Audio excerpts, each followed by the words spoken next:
बहुत दिनों की बात है। एक शहर में एक आदमी रहता था। कुछ समय बाद उसकी पत्नी की मृत्यु हो गई। उसकी एक बेटी थी जिसका नाम टॉम था। बाप बेटी दोनों आराम से रहते थे। एक दिन उस आदमी ने दूसरा विवाह करने का फैसला कर लिया। उसका विवाह तो हो गया, परंतु उसकी दूसरी पत्नी बहुत चालाक निकली। कुछ समय ही दिनों में सौतेली माँ ने टॉम के साथ बुरा बर्ताव करना शुरू कर दिया। वह टॉम से सारा दिन काम करवाती और एक पल के लिए भी उसे खाली नहीं बैठने देती थी। इस पर भी कई बार वह टॉम को भोजन न देती और वह बेचारी बिना कुछ बोले भूखी सो जाती। इधर टॉम की सौतेली माँ के यहाँ एक कन्या ने जन्म लिया। उसका नाम कॉम रखा गया। टॉम अपनी छोटी बहन से बहुत प्रेम करती थी, पर उसकी माँ को यह भी अच्छा नहीं लगता था। वह जब टॉम को अपनी लाडली बेटी कॉम के साथ बैठे देखती, तभी गुस्से में आकर कहने लगती, जाओ यहाँ से, सुबह से यहीं बैठी क्या कर रही हो। कुछ दिनों बाद टॉम के पिता की मृत्यु हो गई। अब तो उसकी माँ का व्यवहार और ख़राब हो गया। टॉम को इतने बड़े मकान में रसोई घर के साथ वाला एक गंदा सा स्टोर मिला हुआ था। वह वहीं उठती बैठती और वहीं सोती। उस मकान के दूसरे कमरों में जाने की उसे मनाही थी।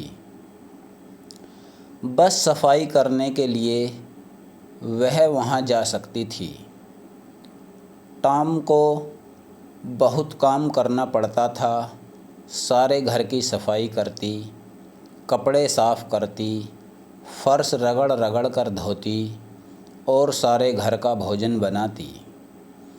भैंस को नहलाना, चारा डालना, लकड़ी काटना, कुएं से पानी लाना, बहुत से काम उस सुकुमार कन्या को करने पड़ते। काम करते करते कई बार तो वह बहुत थक जाती, परंतु किसी से शिकायत नहीं करती। एक दिन सौतेली माँ ने टॉम और कॉम से कहा, जाओ आज मछली पकड़कर लाओ। जो टोकरी भरकर मछली नहीं लाएगी उसको मार पड़ेगी और रात को उसे भोजन भी नहीं मिलेगा। टॉम जानती थी कि यह चेतावनी केवल उसी के लिए है।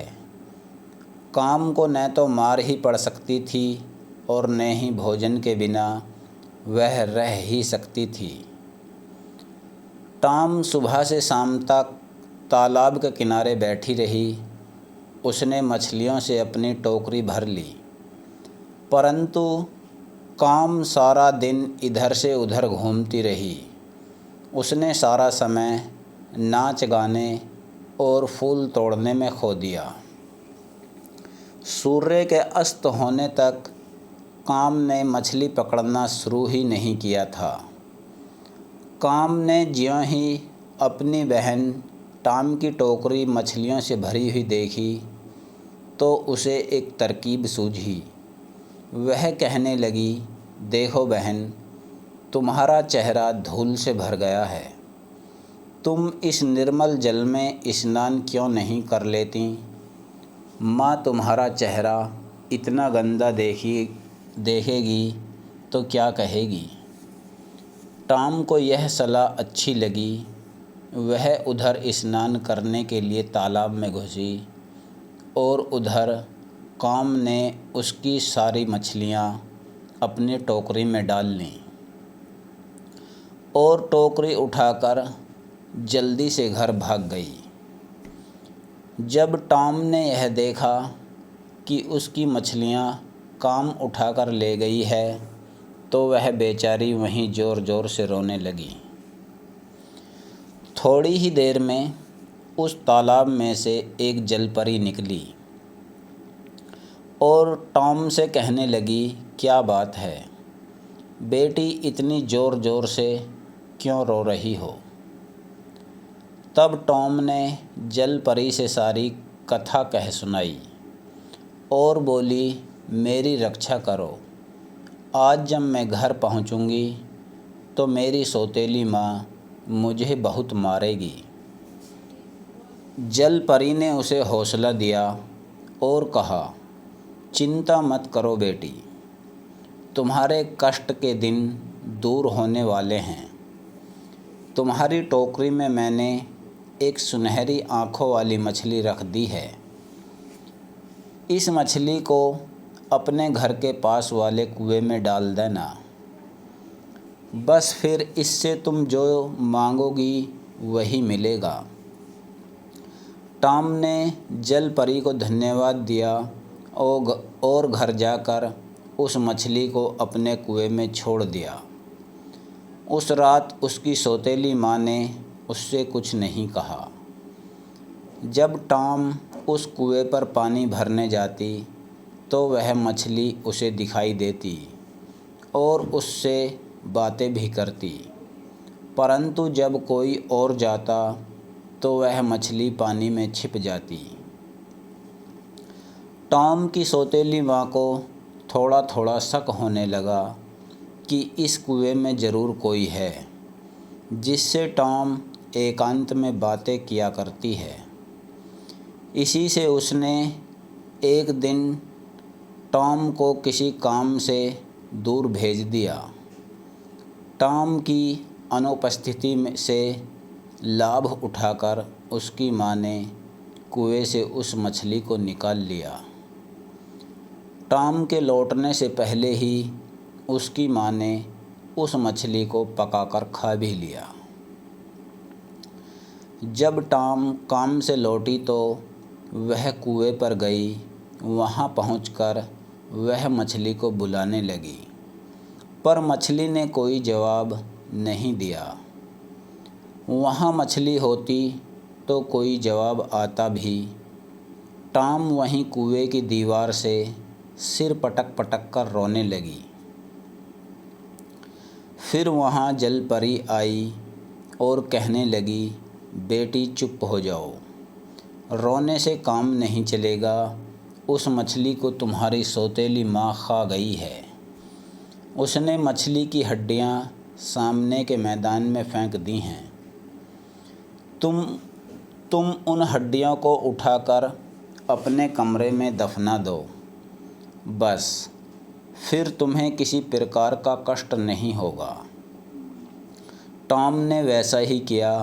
मछली की हड्डियों को दफनाने के तुरंत बाद ही टॉम को सलमे सितारों से जड़ी एक साड़ी और सैंडल मिले। दूसरे दिन एक त्यौहार था। त्यौहार में लाखों लोग इकट्ठे होकर झूला झूलते और खुशियाँ मनाते थे, परंतु उस दिन सुबह ही टॉम को घर बैठने का हुक्म हो गया। उसकी सौतेली माँ ने चने और चावल से भरी दो बड़ी बड़ी टोकरियों को जानबूझकर आपस में मिला दिया। वह टॉम को मेले में नहीं ले जाना चाहती थी। उसे विश्वास था कि यह काम समाप्त होगा और न यह मेले में जा सकेगी। उसने टॉम से कहा, टॉम तुम घर बैठकर इन चनों और चावलों के दानों को अलग अलग करो। घबराने की कोई बात नहीं, थोड़ी देर का काम है, जल्दी से ख़त्म करके मेले में आ जाना। इतना कहकर दोनों माँ बेटी सुंदर सुंदर कपड़े पहनकर मेले में चली गईं। उनके जाने के बाद टॉम की आँखों में आंसू आ गए। उस मेले में वह भी सज धज कर जाना चाहती थी। वह मन ही मन कई बार सोचती कि अब हम दोनों ही एक बाप की बेटी हैं, तो उसमें और मुझ में इतना अंतर क्यों? टॉम ने सिसकियां लेते हुए कहा, हे जलपरी, मेरी सहायता करो। उसी क्षण वहाँ सैकड़ों चिड़िया इकट्ठी हो गईं। सब चिड़ियों ने थोड़ी ही देर में चनों और चावलों को अलग अलग कर दिया। टॉम झट से मेले में जाने के लिए तैयार हो गई।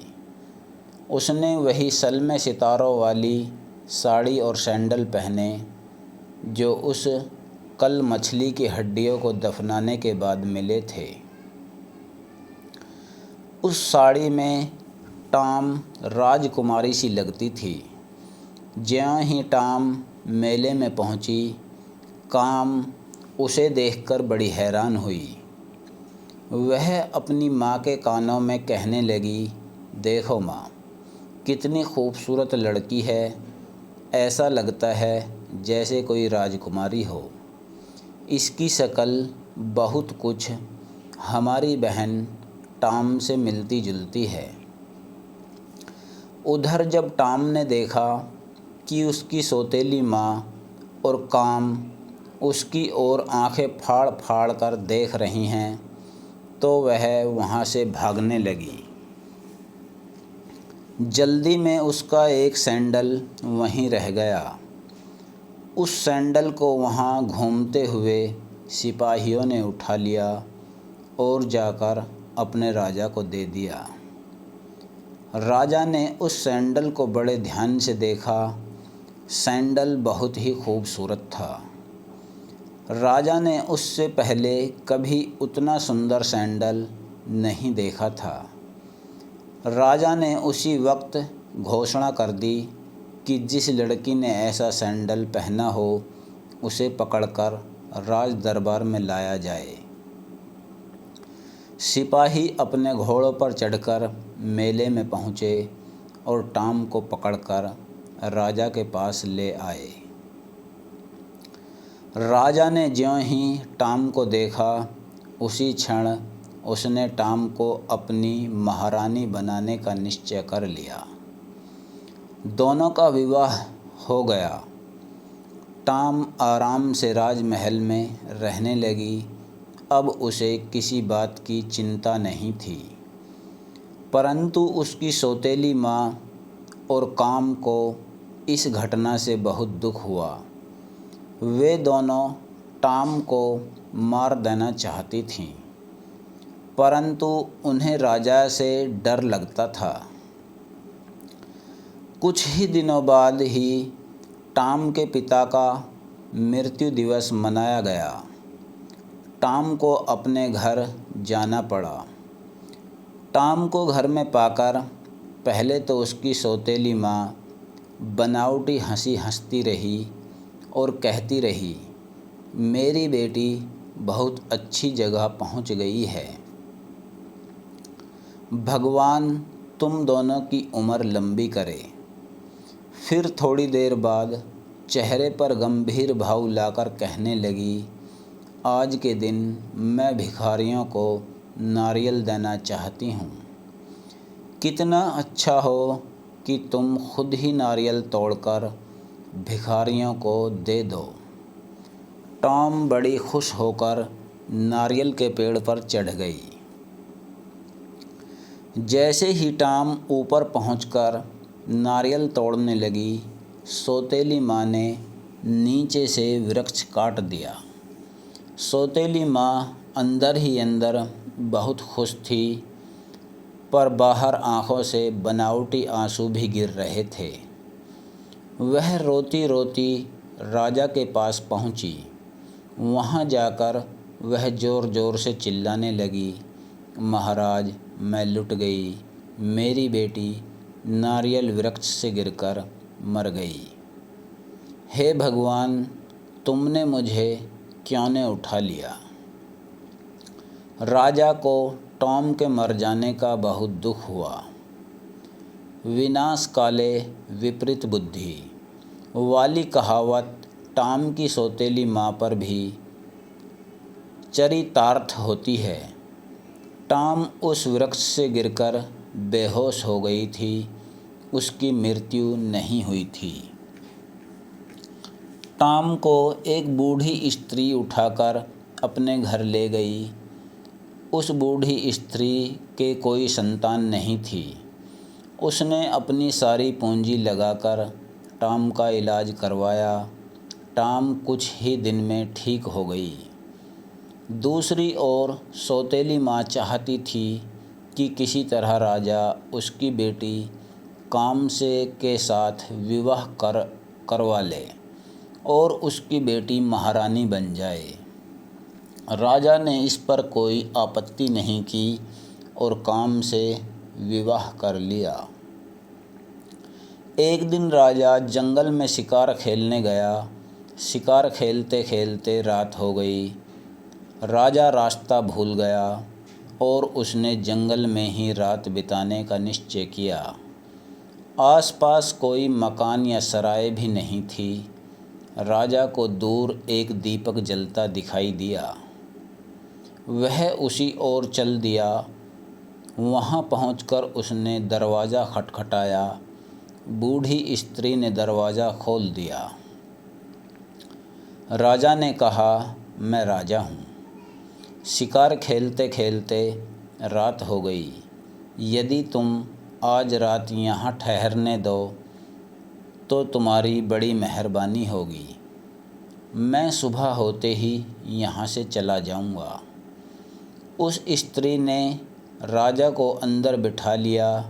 यह वही घर था जहाँ टॉम रहती थी।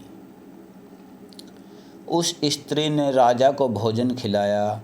भोजन बड़ा स्वादिष्ट था और उसमें भी केवल वही पदार्थ बनाए गए थे जो राजा को बहुत अच्छे लगते थे। राजा ने उस स्त्री से पूछा, माताजी, यह भोजन किसने बनाया है?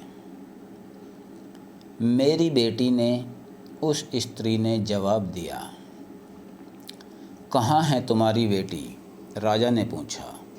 बूढ़ी स्त्री ने टॉम को राजा के सामने खड़ा कर दिया और कहा, यह रही मेरी बेटी।